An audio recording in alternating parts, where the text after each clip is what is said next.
Hi guys, this is Starcraft and welcome to the System Starcraft English commentary. We're going to continue on with the PSL series. This is going to PSL 2024 Season 1 Round 2, the semi-finals.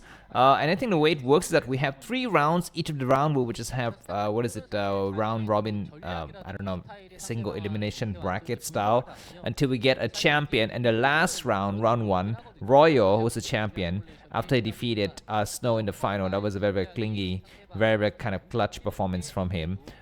This next round, we're going to be having 4 players duking it out in the semi-finals. The first pair is going to be, what is his face here? Royal, once again, the champion versus Zelot. Yeah, so Zelot is a Zerg player. Very, very, very lucky that we don't have a Protoss player today, because I would just say that Zelot is attacking the Zealots, or the Zealots are inside Zelot's base, and that will be a very, very much, you know, a mind-blowing experience for all of you and tongue-blowing for me. Anyways, the first map is going to be New Dog Urgent. I will have actually the order of the map, so you're going to be having a nice idea about that. The first map is New Dog Urgent, next map Polypoid, next one Radion. And if the game goes on, we will have Vermeer and Apocalypse. So a very interesting mix of like a lot of different kinds of maps from different season of ASL. Radion is this season and last season. New Doctrine is the last season. Polypoid is God knows when, the beginning of time, I guess. Vermeer was a long time ago, and Apocalypse was, I think, last season as well. So very interesting. You know, I'd like to have some island maps if they're actually going to be just going for some crazy random maps. Some island maps, Sparkle or 76 would be amazing. Yeah, anyways, what do I want to tell you? So before the game gets to that, let's just you know, dive into some stats. So first of all, let's talk about map stats.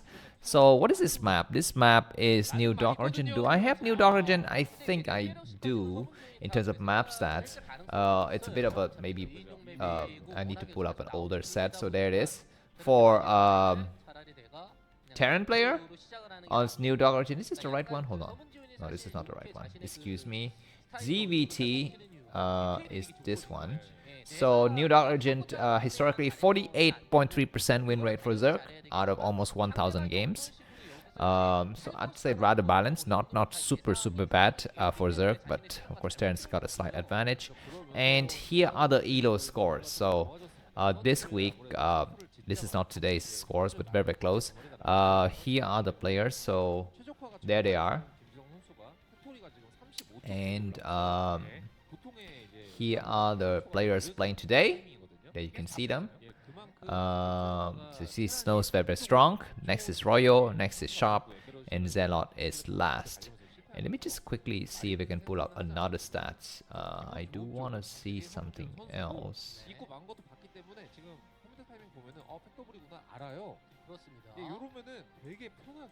Yeah, there it is. How do I do this? Hold on, this is very tricky for me. This is the win rate per matchup, and I picked up only the relevant matchup. So you can, as you can see, there is very interesting. So Snow against Terran, because he's gonna be playing against Terran today. He's gonna be playing against Sharp. He's 51% win rate in the last 30 days.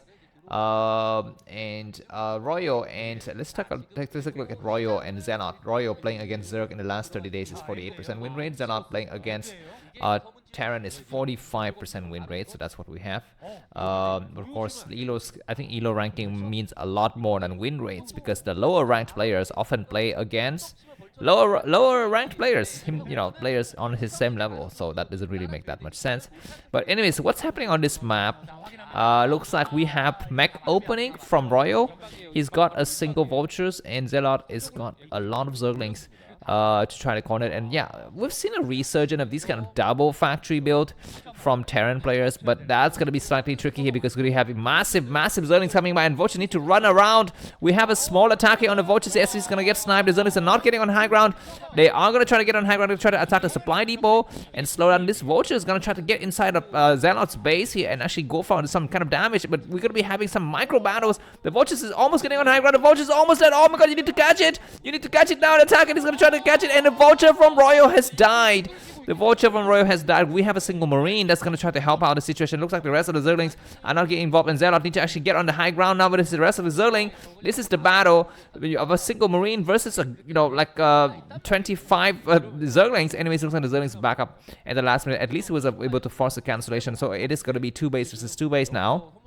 It could have been a lot worse, I think, for Zelot, but his nice strategy actually paid off. And yeah, we're going to have some Goliath race, so the game is actually not yet over. Zelot, of course, he's invested a lot into Zerglings, but he's not able to get on the high ground. If you can actually attack with the Zergling and the Mutualist on the front, I think there might be a chance to actually win here. He's got very few drones. We're going to be seeing a lot of turrets getting created everywhere. And Goliath's going to be going for the Charian booster upgrade as well, so they're going to be very, very far-fetched, with the missiles. Let's see. Okay, what is Zelot's plan? He's going to finally mine his second gas. He needs every single drone on gas if he wishes to go for these kind of battles. As you can see, he's saving up his money. 500 gas now, and he's going to start to make some mutualists. He doesn't have enough money, actually. He has enough gas, but he doesn't have enough money to make mutualists. Anyway, Zerglings are actually trying to buy some time here, but I feel like Royo, despite that early loss of a command center, I think he's still in the lead because Zerg is on 2 base and Mech is very, very strong. I think that Royo can still just push out a little bit later when he's got his first 2 tanks or something like that. Or maybe you don't even need tanks, just go out with like everything Goliath. And I think he might just be fine. Looks like Royo is going to have to hold steadfast now. For some time, Zelot is going to initiate the attack. Zerling have... do they have speed? Yeah, they have speed. Mitch is going to come in. He's going to try to go inside the main and possibly to try to drive the Goliaths back because he saw that there was a turret in the expansion and all of the Goliaths are staying in the front here. So that's going to be the signal for Zelot to strike the back. He's waiting for a single Overlord. He's able to see the movement of the Goliaths. The Overlord is almost getting sniped out. Oh my god, that's a mistake. That's a mistake from Zelot to lose that first Overlord. And you can see his supply block now. He needs to remake that Overlord. Goliath's going to back up here and just going to be hanging out. And behind this, what do we have for the Zerg player? Very, very good. Though for Zelot to spread out his Overlords, I like to actually have him, send Overlords to various locations, not just only the top right, because right now Terran doesn't have starport. So there's no risk of running around and hunting for Overlords or anything like that. Of course, if you put everything in the top right, it might all just die together, in the mid of the game or something like that. So that's also something that he needs to take into consideration. Looks like Royo is going to try to expand. Now we have a single Marine. Everything is Goliath heavy. These 5 pitches getting pushed back hard. And I feel like there's not a lot of openings here for Zelot, but what he can try to do is just take another base, I think, and try to switch into Lurkers and Hydras. But before that, he might decide to actually win the battle right here. The Mutuals are actually going to get destroyed very quickly, but Zerling's going to push against the Goliaths on the high ground. Is going to be having enough? Looks like we're going to be having a small, nice surface area for the Zerlings. Going to fly in. The Mutuals are actually dying out fast, but the Zerlings are doing a lot of damages, and at the last minute, I think Zelot needs to back up now. He backs up after losing a lot of forces. At least he's able to actually snipe that bunker and just buy a little bit more time here. But behind this, what's happening? Do we have more of everything here coming from Zelot? I just don't think he's got enough meat. I mean, he's got a couple of mutualists, of course, flying around, but I think Royo is just on a different class here. Royo is going to expand, and maybe it's going to be time for Zelot to actually go and harass the main. I think harassing the main would be great, and actually, if you can actually keep some of his Zerglings in the front for some kind of frontal backstabbing, but he lost all of them in the previous battles. But now, yeah, the Mutualist is going to try to fly back. We will have, maybe 9, 10, 11 Mutualists going in the back.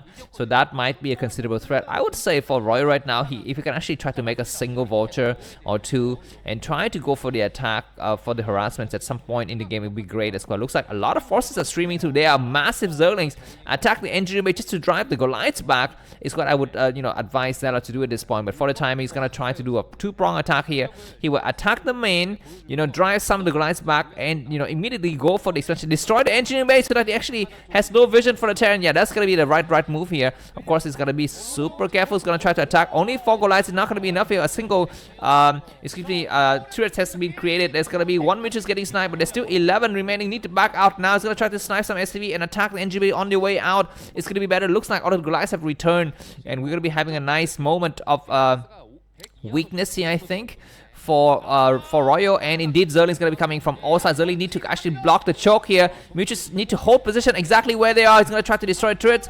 Zerlings do not need to get on high ground, just stay exactly where they and drive the Goliaths down south. He's going to try to snipe the command center. The SCV is actually blocking the Goliaths from returning.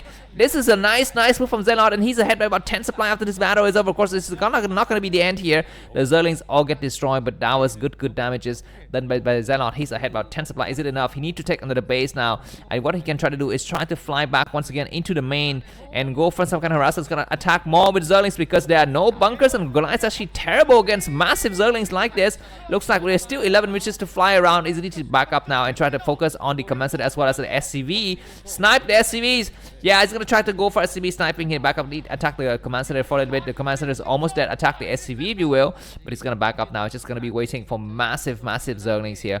Goliaths are looking strong, but you need bio. I think you need a bunker. I think you need a supply depot in the front. He's playing like he's God or something. He thinks he's playing, he's like Flash, which of course he's not. And GG from Royo. The first game goes to Zelot. Nice strategy. If you enjoyed this cast, please feel free to buy me a coffee. The link to that is going to be in the video description. I will see you soon in the next set. Bye bye.